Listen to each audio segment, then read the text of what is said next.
Make sure you like and subscribe and join the server by adding the Discord in the comments. In the beginning, there wasn't a lot of recording, but what we did have was a series of maps and written lore that we'll be able to use to document the start of Nation's lore.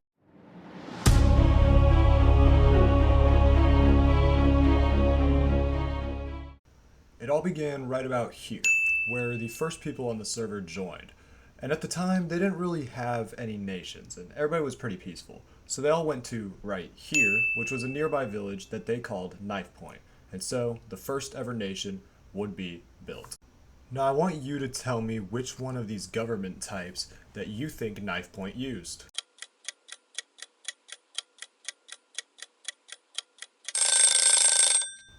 Well, obviously they weren't colonialist, and they probably weren't a theocracy either, considering Minecraft doesn't have a god. It would make sense for them to be a totalitarianism state, or even an oligarchy. Were they an aristocracy? No. Communist? No. Socialist? Also no. They weren't a military dictatorship, and they didn't have a democracy. So you're saying they were a monarchy? No, they were not a monarchy either. That's right, Knifepoint didn't have a government. However, the closest type they would fit into would be an anarcho-communist state, as everybody in the nation expected to have equal everything. Equal armor, equal houses, and, equal everything. We'll call the group who wanted to have equal everything the Fort Volkner group, and the group that wanted to have not equal everything and, have their own stuff, we'll call them the anti-Volkner group. Now, it's entirely obvious why both sides would clash, one side demanding the hard-earned stuff of the other side. But eventually it all came to a head when the Volkner group began to demand the netherite that the anti-Volkner group had been so hardly working for all day long.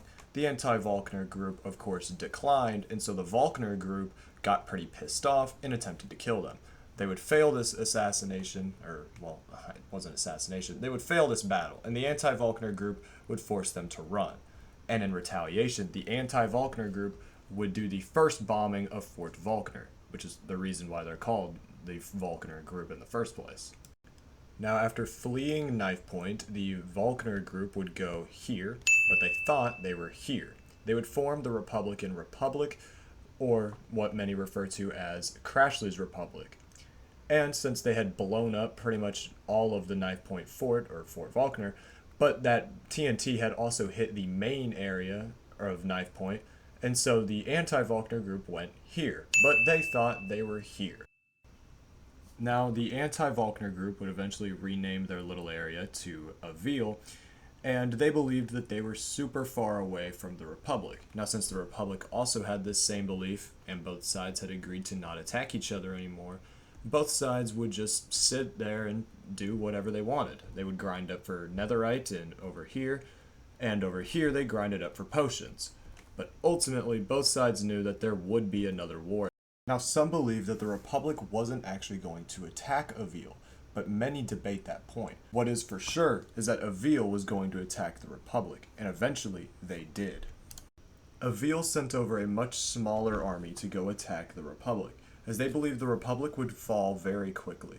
However, the Republic had been investing in instant damage to potions, and their enchanted netherite gear really didn't do anything against the potions at all. With one loss, Avil would send forward its next army, which was a bit larger, but would meet the same fate as the last, as they didn't learn a single thing. The peace treaty made Avil completely split apart, meaning all the members would have to find new places to live, and the Republic would be left alone entirely as a new trading nation. Make sure you like and subscribe and join the server by adding the Discord in the comments.